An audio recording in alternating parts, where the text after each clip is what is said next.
Every month, the cycle repeats. Paycheck lands, rent, utilities, credit cards, subscriptions. Everyone else gets their cut. By the time you look at your account again, what's left for you? For your future? For your dreams? Often it's nothing.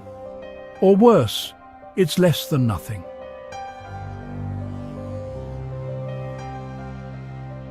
This isn't just about budgeting. It's about a fundamental mindset shift. A shift that separates those who perpetually struggle from those who build lasting wealth.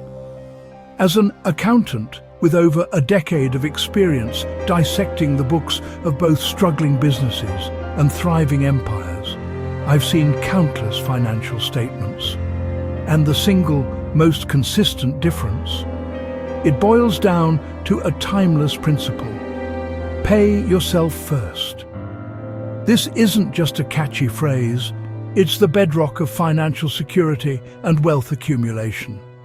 Today, we're going to dissect this concept, understand why it's so powerful, and arm you with the actionable strategies to implement it starting now. If you're ready to stop hoping for leftovers and start building your financial future with intent, then you're in the right place. And if you value practical financial education that cuts through the noise, do yourself a favor. Subscribe and turn on notifications so you don't miss our next deep dive into real-world financial strategies. Let's first understand the trap most people fall into, the leftovers method. This is where you wait until all your bills are paid, all your desires are satisfied, and then you hope there's something left over to save or invest.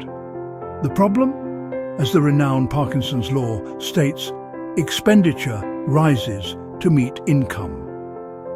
Your lifestyle naturally expands to consume whatever money is available. Think about it. You get a raise at work. In both the US and UK, your first thought often isn't, how much more can I save? But what can I finally afford now? That slightly nicer car, the trendier apartment, more expensive nights out. These aren't inherently bad, but they illustrate how easily our spending grows.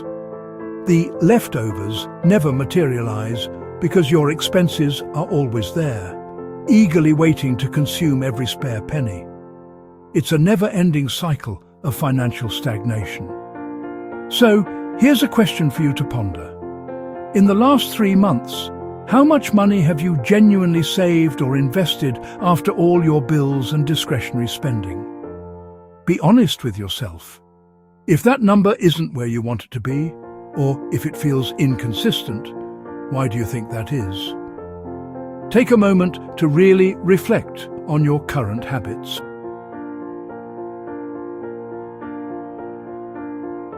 After the gap, re-engaging softly.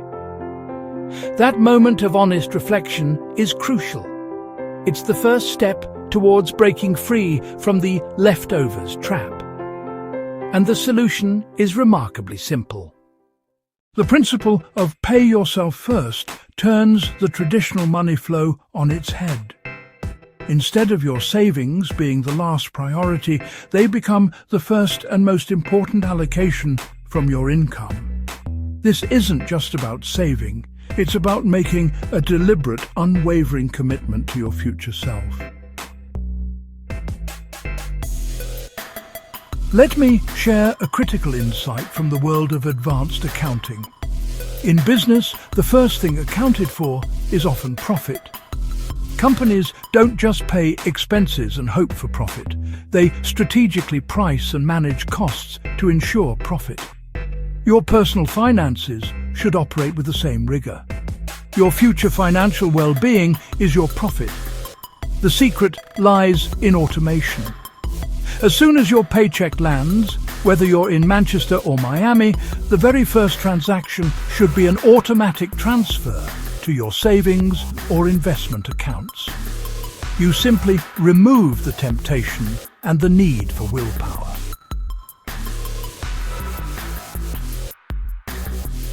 This initial allocation serves a dual purpose. First, building your emergency fund, that crucial 3-6 months of essential living expenses, and second, consistently fueling your investment portfolio. These are the foundations of true financial freedom. Now, I want you to consider another vital question. If you were forced to save or invest just 5% more of your income each month, where would that money come from? What 1 or 2 expenses could you truly cut back on without significantly impacting your quality of life?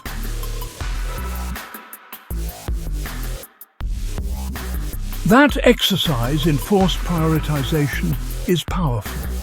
It shows you the choices you can make, and that's where your control truly lies. Once you've paid yourself first, the remaining money is for everything else.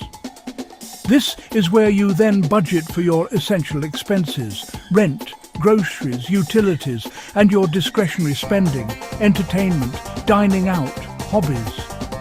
The crucial difference now is your mindset. You're no longer hoping to save leftovers. You're confidently spending what remains, knowing your future is already secured.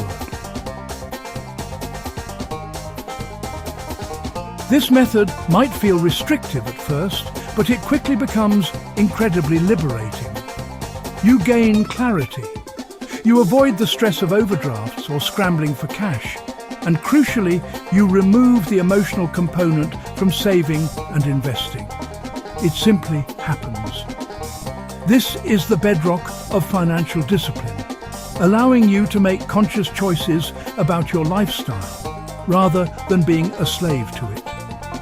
This isn't just theory. It's the consistent practice I've observed in the most financially successful individuals and businesses.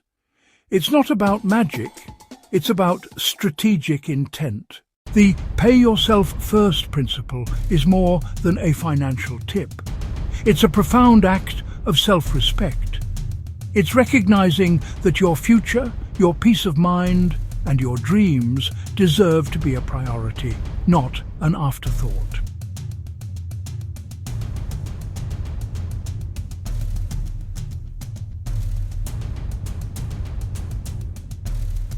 If this deep dive into financial strategy and personal finance management resonated with you, please make sure you not only like and share this video, but also subscribe to our channel. Your support helps us empower more people with the financial knowledge they need to thrive. Now, while paying yourself first is crucial, knowing where to put that money is just as important. In our next video, we tackle the biggest question for any beginner. Should you pay off debt or should you invest?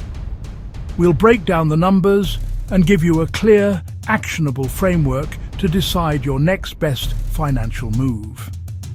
Click the video on your screen right now to uncover the optimal strategy for debt repayment versus investing and accelerate your financial growth.